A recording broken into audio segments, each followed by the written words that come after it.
ये कहानी है चंदरपुर नामक एक गांव की, जिसमें दो भाई श्याम लाल और राम लाल रहते थे।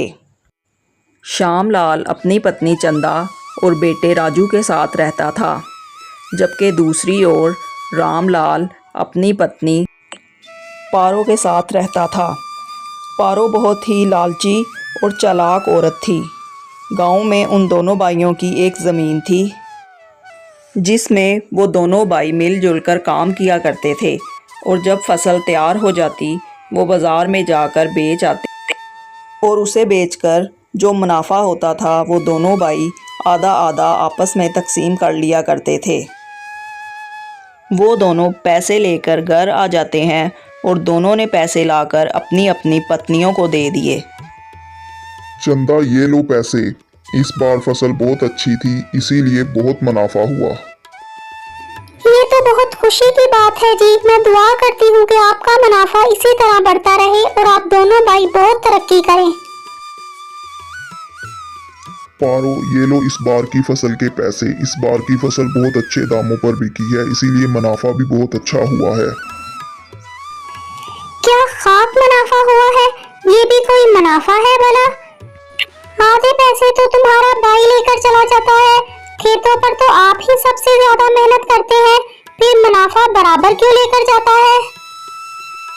नहीं पारो, ऐसी बात नहीं है। शाम भी बराबर की ही मेहनत करता है।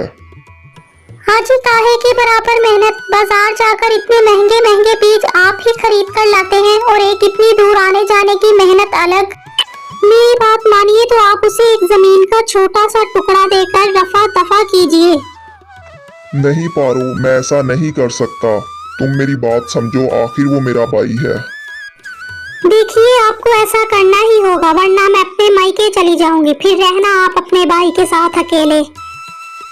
पारो के इतना बहस करने के बाद आखिर वही होता है जो पारो चाहती थी। राम लाल श्याम लाल को ज़मीन का एक छोटा सा टुकड़ा देकर घर से बाहर निकाल देता है।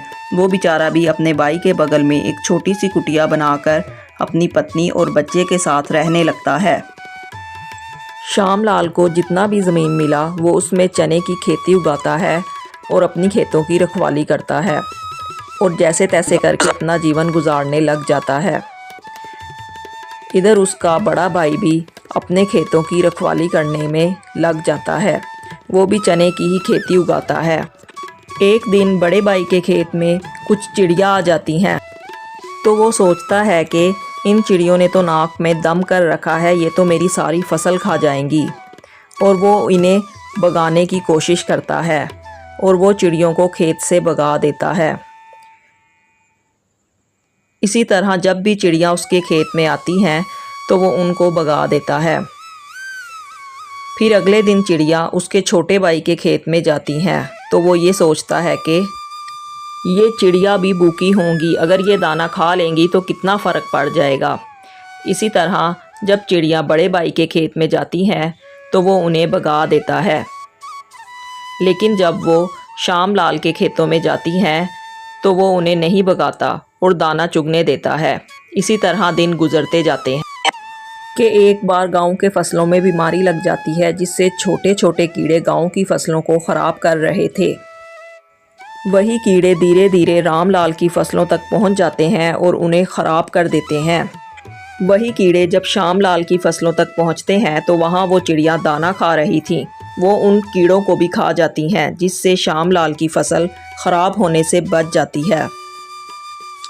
राम लाल जब अपनी फसलों के पास पहुंचता है तो वो ये देखकर बहुत उदास हो जाता है कि उसकी फसल पूरी तरह ख़राब हो चुकी थी, जबकि श्याम लाल की फसल बिल्कुल सही थी। उन चिड़ियों की वजह से जिन्हें वो भगा देता था, तो उसे ये देखकर अपनी गलती का एहसास होता है। अब मैं क्या करूँगा? मेरी तो सारी फसल खराब हो गई। अब इसे कौन खरीदेगा? मेरा अब घर का खर्च कैसे चलेगा? मेरे पास तो जितनी जमा पूंजी थी मैंने इन फसलों को उगाने में लगा दी। अब तो मेरे पास कुछ नहीं बचा।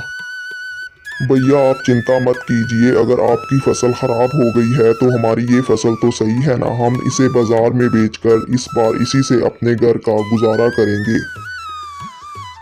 श्याम लाल की बातें सुनकर राम लाल की पत्नी को भी अपनी गलती का एहसास होता है और वो श्याम लाल से माफ़ी मांगती है।